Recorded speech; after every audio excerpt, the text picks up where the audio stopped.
Mary Ellen Pleasant sündis 19. augustil 1814, kuigi see on vaieldav, kuna tema hauakivil Californias on kirjas 1817. Tema päritolu on ebaselge, kuna arvatakse, et ta sündis orjana Georgia istanduses. Hiljem väitis ta siiski, et sündis vabana Philadelphias Louisianast pärit täisverelise neegrinaise tütrena, viidates oma emale ning tema isa oli havaialane. Noore tüdrukuna erandati ta oma perekonnast, kuigi selle kohta, kuidas see juhtus, pole üksikasjad teada. Arvatakse, et kui ta oli umbes 10–13 aastane, jõudis ta Nantucketi, Massachusettsi, kus ta töötas valge perekonna koduteenijana.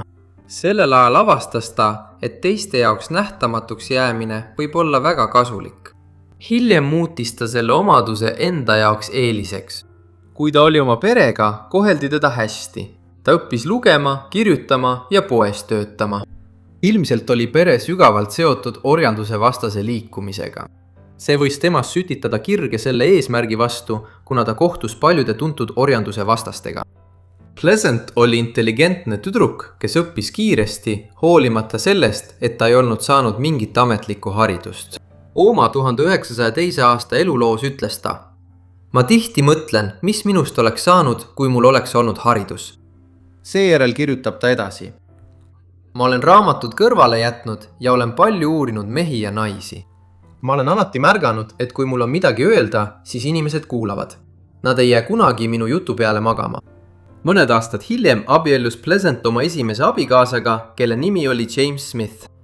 Ta oli jõukas lilledega tegelev ettevõtja ja kaupmees, kes oli kas valge või segavereline.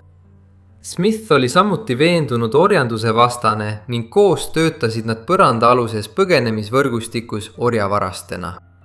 Paar aitas orjadel oma orjapidajate eest põgeneda, neid salajastes peidupaikades varjates ja hiljem toimetades nad USA põhjaosa riikidesse või isegi Kanadasse.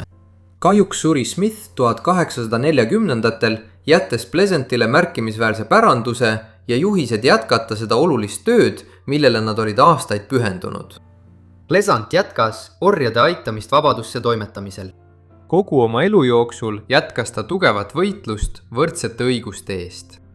Siis, aastal 1848, alustas ta suhet mustanahalise mehega nimega John James Pleasant.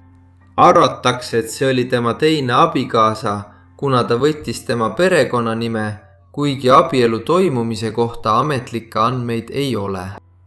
Koos järgiti Smithi juhiseid, kuid mõne aasta pärast olid nad sunnitud kolima New Orleansi, kuna orjapidajate kahtlustused kasvasid. Umbes sel ajal algas California kullapalavik.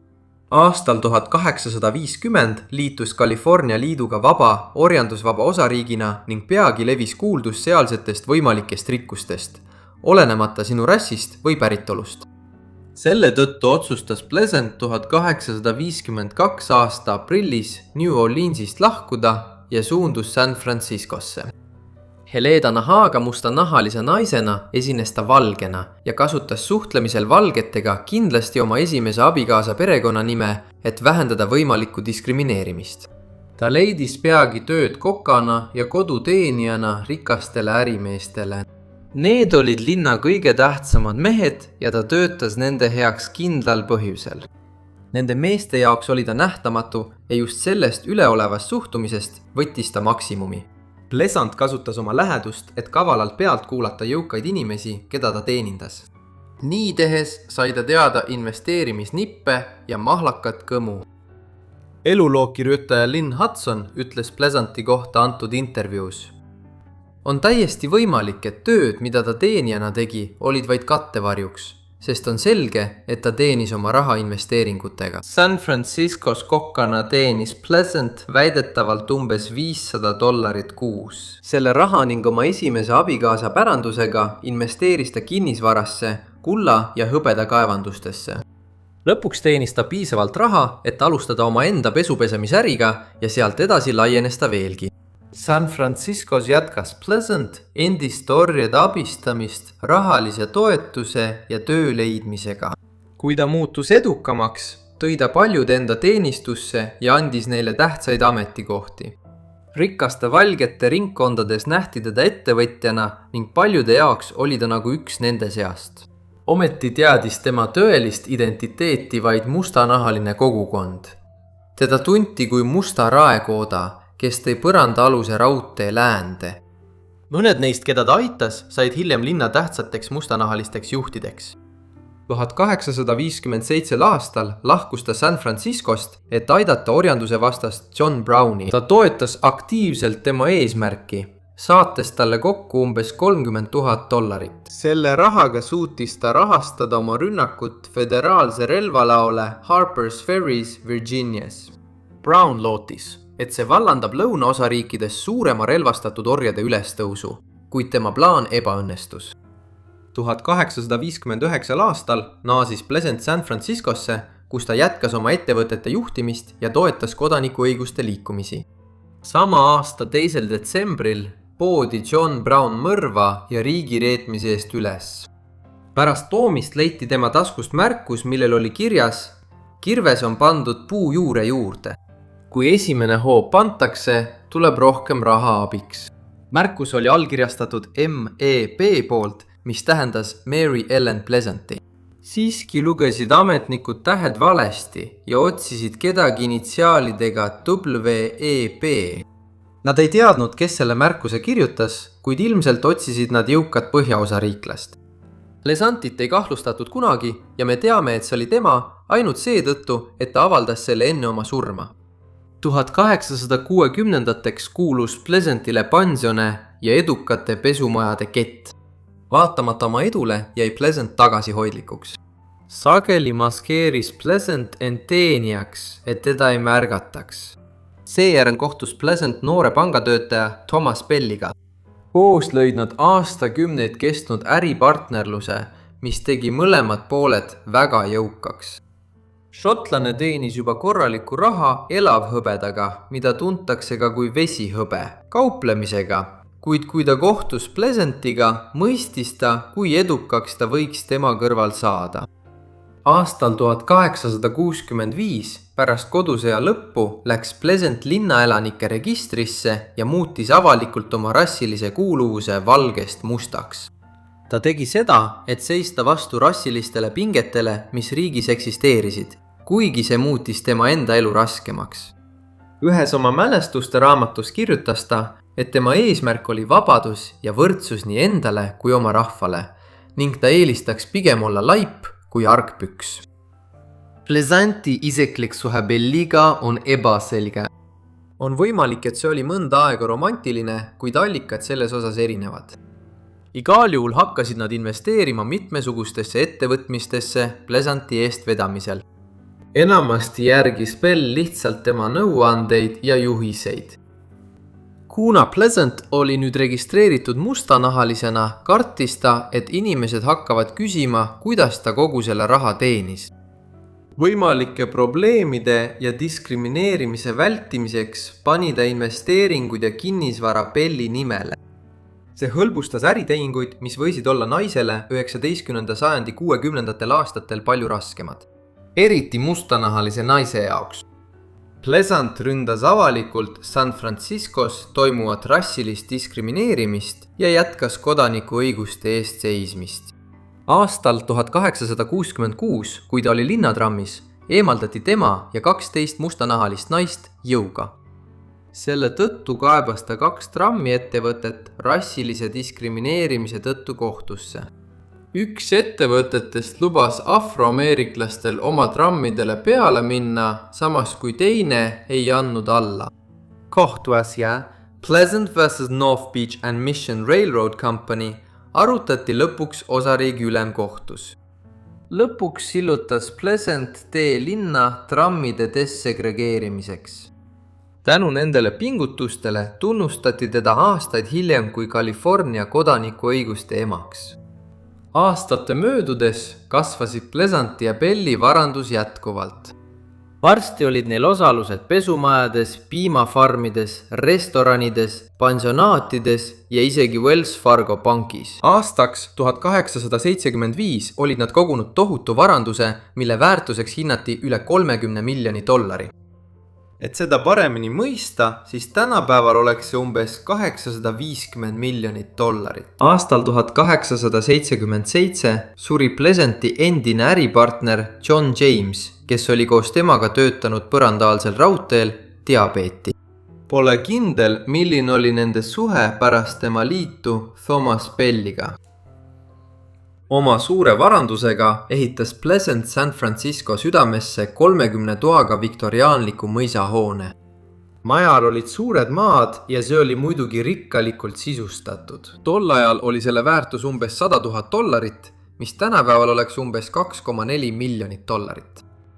Pleasant elas mõisas koos Belliga ja tema perega, samuti teenijaskonnaga. Ta ostis ka mitmeid teisi kinnistuid, näiteks tohutu 1000 aakri suuruse rancho Sonoma orus San Franciscost kirdes. Aga 18. sajandi 80. aastatel hakkasid asjad San Franciscos muutuma. Linn, mis oli võimandanud tal varanduse luua, muutus palju avalikumalt rassistlikuks. Tema rikkuse tõttu muutusid paljud kadedaks. Kohalikud valged muutusid vaenulikuks ja hakkasid teda vältima, väites, et ta on ainult Belli armuke ja mitte midagi enamat. Lisaks hakkasid levima kuulujutud, et tema pansionaadid olid tegelikult bordellid ja et tal oli mingi üleloomulik mõjuvõim nende jõukate valgete inimeste üle, kellega ta lähedane oli. Seejärel aastal 1883 sattus Pleasant Nevada senaatori William Sharoni skandaalsesse kohtuprotsessi. Teda süüdistati noore naise nimega Sarah Hill võrgutamises ja seejärel hülgamises. Sellest kohtuprotsessist teatati kõikjal iga päev ning ei läinud kaua, kuni kogu rahvas jälgis sündmusi.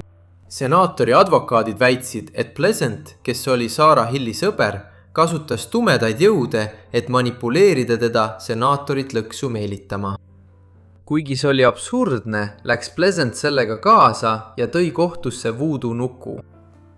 Ta väitis, et kasutab oma võimeid, et põhjustada tema surma. Hullasi on see, et varsti pärast seda, kui ta selle välja ütles, veel kohtuprotsessi ajal senaator suri.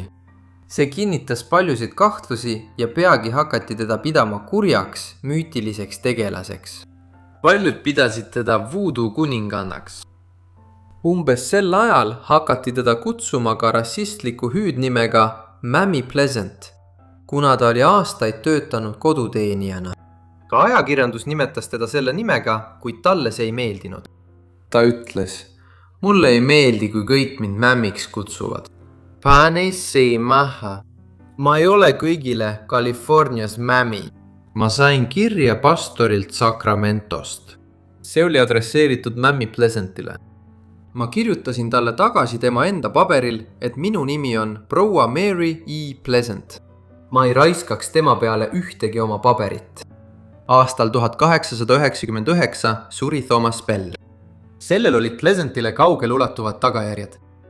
Kui ta leiti surnuna Pleasanti mõisas, alustas tema lesk Teresa Bell San Francisco Chronicle'is 4-leheküljelist laimukampaaniat pealkirjaga Voodoo kuninganna. Ajalehtedes kujutati teda kui koletist, süüdistati nõiduses ja vihjati, et ta oli Belli tapnud. Teresa Bell ja tema poeg Fredel kaebasid seejärel Pleasanti kohtusse, et saada kontroll ühise $1 miljoni suuruse varanduse üle. Järgnes rida kohtulahinguid, kuid väljavaated Pleasanti jaoks ei olnud kuigi head. Esiteks oli tema mainet kahjustanud ajalehtede süüdistused tema bordellide, voodoo praktikate kohta ning mõned kuulujutud väitsid isegi, et ta sõi ja varastas lapsi. Lisaks olid paljud tema varad, sealhulgas mõis, mille ta ise kavandas ja ehitas, registreeritud Belli nimele. See tegi tal väga raskeks omandiõiguse tõestamise. Tema maine kahjustamiseks levitati tema kohta valesid. Ühes juhtumis väideti, et ta hoidis nõrka Nirnarsino Belli vangis tema Härberis Octavia ja Bushi tänava nurgal ning toitis tema lapsi koeraliha ja seisnud leivaga. Vaatamata nendele raskustele tõestas Pleasant veenvalt, et Härber kuulus tõepoolest talle. Ta esitas kohtule tõendeid, mis näitasid, et ta oli selle projekteerinud ja ehituse eest maksnud. Kuid lõpuks kaotas ta kohtuvaidluse, ning ühtlasi oma maine ja suurema osa varandusest. Varsti pärast seda viisati ta välja oma San Francisco häärberist ja peagi langes ta vaesusesse. Kui tema varandus oli otsas, sõltus ta sõprade lahkusest, et pea kohal oleks katus. Oma elu lõpuks oli ta San Franciscos tuntud tegelane, kuigi mõned pidasid teda teemoniks. Mary Ellen Pleasant suri 1904 aastal. 89 aastaselt, vaatamata kõigele, mida ta elu jooksul saavutas, ei ole teda nii hästi meeles peetud, kui ta vääriks. See on peamiselt tingitud sellest, et tema tegevus oli salajane või üsna vastuoluline. Lisaks ümbritseb tema elu saladuse loor tõendite puudumise tõttu. Näiteks kirjutas ta 3 autobiograafiat, kuid igas neist on vastuolusid. Oma surivoodil palus ta, et tema hauakivil oleks kirjas John Browni sõber. See lisati 60 aastat pärast tema surma. San Franciscos on päev, mis on pühendatud Mary Ellen Pleasanti mälestusele ning park, mis kannab tema nime ja asub tema endise kodu lähedal. See park on linna väikseim ning räägitakse, et tema kummitus kummitab seal ja viskab öösel möödujate pihta eukalüptipähkleid. Aitäh kõigile, et vaatasite seda videot Mary Ellen Pleasanti kohta. Kui teile meeldis, siis vajutage meeldib nuppu ja jätke kommentaar, kui olete uus. Miks mitte ka tellida? See soovitati mulle e-posti teel, nii et kui teil on ettepanekuid, jätke mulle kommentaar või saatke e-kiri, mida on mul lihtsam näha. Igatahes kohtume teiega kõigiga järgmises Forgotten Lives osas. Aitäh!